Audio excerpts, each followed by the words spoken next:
Hi, welcome to the ADORNit studio. I'm Teresa, and today we're going to make an over-the-door hang. It is for spring. Spring has sprung, and we've got some beautiful flowers at the bottom, a huge variety.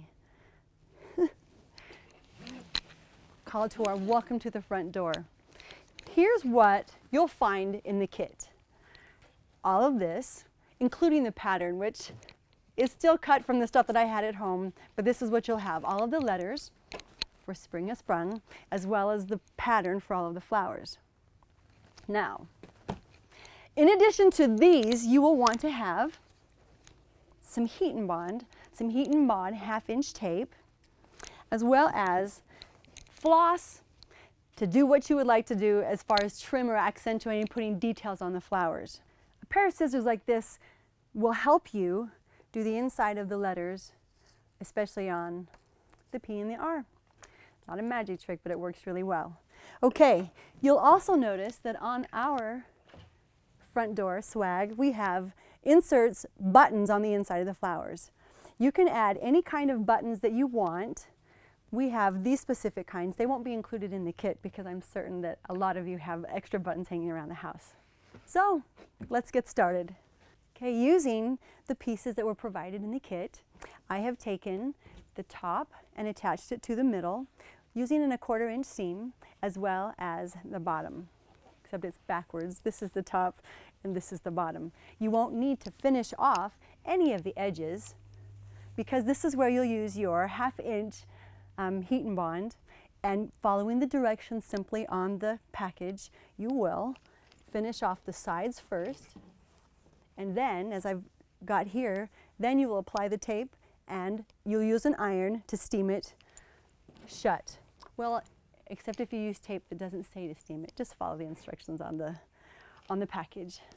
Now we're ready to do the fun part. Using all of the pattern pieces that we have provided in the kit, I have pre-cut the words "Spring has sprung," which you can see is here. So what you'll do, and I would do this first, what you'll do is you will simply lay them out. We're not going to iron them today, but you will lay them out using the picture as a guide if you want to do it exactly like we did it. Lay them out in the order that you would like. We put an I, pretty simple after you have applied the heat and bond. And this may be a bit scawampus because I'm doing it upside down. You will lay out both of the words spring and sprung. Then you will lay out the has in between. Remember, just for a tip, remember to remove the backing of the heat and bond before you press it the second time. This is just a matter of cutting them out, placing them on, and then ironing, again according to the instructions that are on the back of the container or the plastic wrap that it comes in. Okay, after that's completed, and I would entirely iron it, spring has sprung, for the sake of time and because of video magic, we're going to get to the fun part, which is the flowers. The fun part, putting the flowers on the bottom. And please know that even though you have the directions and patterns to cut these specific flowers that you'll see on the picture, if you get creative or have a favorite piece of fabric that you want to include, please feel free to do that. In fact, it would be fun for you to send us a picture of it. So using, again, all of the pattern pieces, I have cut out the leaves, the stems, and the different things that I did to make the flowers, the separate little flowers. And we'll just show you a couple today. Most of them you'll be able to figure out. For instance, this will be on each of the pattern instructions. It will indicate to cut one of the blue felt. Then you'll cut out the exact same size of the polka dot. Now, because we want there to be a little bit of an overlap, you will simply take your scissors and cut 1/4 inch of a seam, and perfection is not what we're looking for. So you'll cut it, and then you will have your first flower. I put all of the flowers together first. I didn't attach them to the back of the, or to the front of the swag, because the first thing I need to do after I put all the flowers together is to lay out the stems.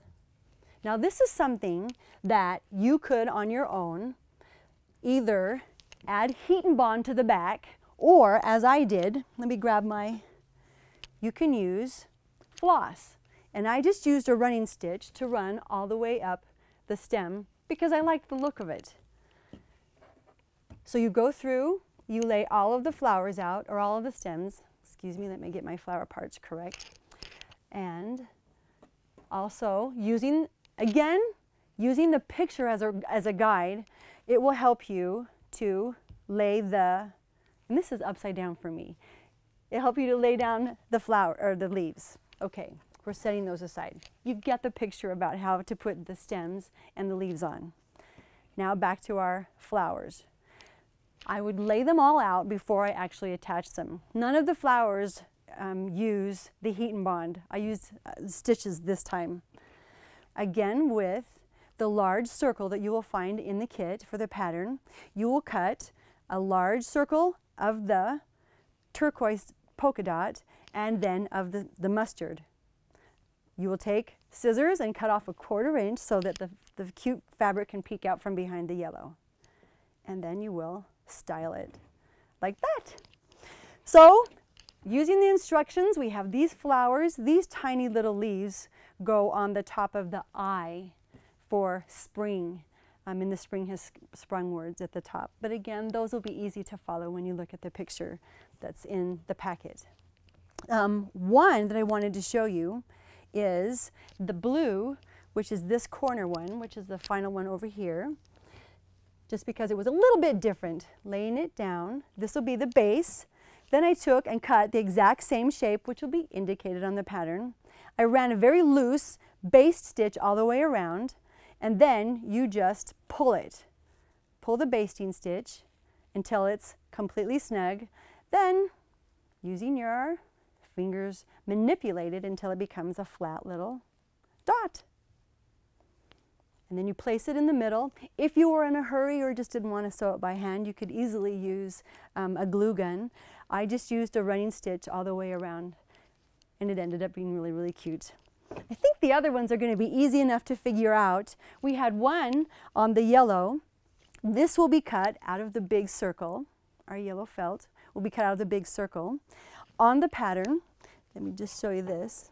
On the pattern, there is a dotted line that will show you what this one should be. So make sure that you either take a piece of waxed paper and cut out, or lay it over on the top and make another pattern piece, or make sure you cut out all of your big round pieces before you cut out the dotted line for this one. So I cut out the dotted line on top. For the center of this one, which is actually my favorite, you run a long basting stitch along the purple piece of tape. Then you grab the end of the string, pull it so that it becomes half the size that it was. We're giving you 18 inches, you'll pull it down to 9. And then you simply just take it using a tiny stitch and wrap it around till, and it is my favorite one, till it looks like that. Ta-da! Once you've placed all of your flowers on the bottom the way that you like them to, this is the time that you can add some details. Over here, I added, for instance, on the yellow flower, I added a simple running stitch around. For this one, I added an additional piece which we provide in the kit for around this one. This is also the time that you would add the favorite buttons that you have, maybe from your grandma or someone, that you would add to the middle of the flowers. Right here and here and here. It's a perfect balance of color and texture, and it's just delightful. If you liked what you saw, please subscribe to our YouTube channel and like our Facebook page.